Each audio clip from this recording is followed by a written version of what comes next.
రాష్ట్రంలో ఉంది రాబందుల రాజ్యమని షర్మిల చెప్పారు. ప్రజల రక్తం పిండి ఖజానా నింపుకుంటున్నారని అన్నారు. దొంగల రాజ్యంలో ఉన్నామంటూ ఆవేదన వ్యక్తం చేశారు. రాష్ట్రంలో కరెంటు కోతలకు నిదర్శనం పాలకులకు దూరదృష్టి లేకపోవడమేనని షర్మిల అన్నారు. నల్లగొండ జిల్లా వాడపల్లి రచ్చబండలో షర్మిల ప్రభుత్వంపై తీవ్ర స్థాయిలో మండిపడ్డారు. రాజశేఖర రెడ్డి గారు ఉన్నప్పుడు కరెంటు కోతలు ఎప్పుడూ లేవు.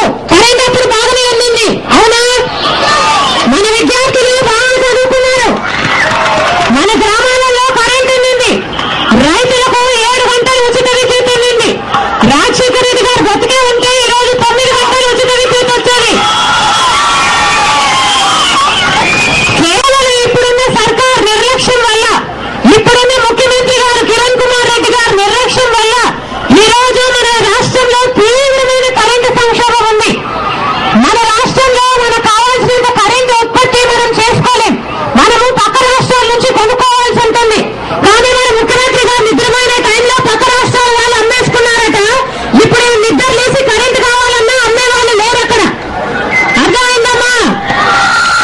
మనకు కరెంటు ఎందుకు లేదు అంటే కేవలం మనకున్న ముఖ్యమంత్రి గారికి ముందు చూపు లేక, నిర్లక్ష్యంతో ఆయన కొనాల్సిన కరెంటు కొనక మన రాష్ట్రంలో ఇప్పుడు తీవ్రమైన కరెంటు సంక్షోభం ఉంది. గ్రామాలలో కరెంటు లేదు 4 గంటల కంటే, ఉచితంగా కరెంటు 2-3 గంటల కంటే కరెంటు లేదు. పరిశ్రమలకైతే నెలకు 12 రోజులు హాలిడే. ఎక్కడే కానీ కరెంటు ఉండడం లేదు. విద్యార్థులు చదువుకున్నామంటే కరెంటు ఉండడం లేదు. కానీ బిల్లులు మటుకు, కరెంటు బిల్లు చూస్తే మటుకు షాక్ కొట్టేటట్టు ఉంటున్నాయి బిల్లులు. వేలకు వేలు వస్తున్నాయి బిల్లులు. రాజశేఖర రెడ్డి గారు బ్రతుకుంటే కరెంటు ఛార్జీలు నేను వచ్చే 5 సంవత్సరాలలో కూడా పెంచనే ఉన్నాడు. రాజశేఖర రెడ్డి గారు ముఖ్యమంత్రిగా ఉన్న 5 సంవత్సరాలలో కరెంటు ఛార్జీలు ఏ రోజు పెరగలేదు.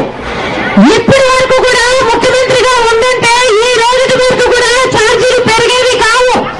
కరెంటు ఛార్జీలే కాదు, ఆర్టీసీ ఛార్జీలు కూడా రాజశేఖర రెడ్డి గారు పెంచలేదు. గ్యాస్ ధర రాజశేఖర రెడ్డి గారు ముఖ్యమంత్రి అయ్యేసరికి 305 రూపాయలు. అంతకుముందు చంద్రబాబు నాయుడు గారు ముఖ్యమంత్రిగా ఉన్నారు. ఆయన ముఖ్యమంత్రి అయ్యే రోజున 145 రూపాయలు. చంద్రబాబు నాయుడు గారు ముఖ్యమంత్రిగా దిగిపోయే రోజున 305 రూపాయలు. అంటే చంద్రబాబు నాయుడు గారు గ్యాస్ ధరను రెట్టింపు చేసి వదిలాడనమాట. రాజశేఖర రెడ్డి గారు ముఖ్యమంత్రి అయ్యే రోజున 305 రూపాయలు. ఆయన ముఖ్యమంత్రిగా ఉన్నంత కాలం 305 రూపాయలే ఉండింది. 306 రూపాయలు కూడా కాలేదు. 1 రూపాయి కూడా గ్యాస్ ధర పెరగలేదు. కానీ ఈ రోజు గ్యాస్ ధర 440 రూపాయలు ఉంది. అది కూడా 9 ఇస్తారట. మిగతాది కావాలంటే 1030 రూపాయలు పెట్టి కొనుక్కోవాలి. ఆర్టీసీనైతే 2-3 సార్లు పెంచేశారు. కరెంటు ఛార్జీలనైతే 4 గంటలు పెంచి రాష్ట్ర ప్రజల మీద 32,000 కోట్ల రూపాయలు ప్రజల నుంచి వసూలు చేయాలనుకుంటున్నారు. ఇది రాబందుల రాజ్యం. మీ రక్తం పిండి వసూలు చేసిన డబ్బులతో వాళ్ళు ఖజానాలు నింపుకోవాలి అని చూస్తున్నారు. ఇది దొంగల రాజ్యం. రాజశేఖర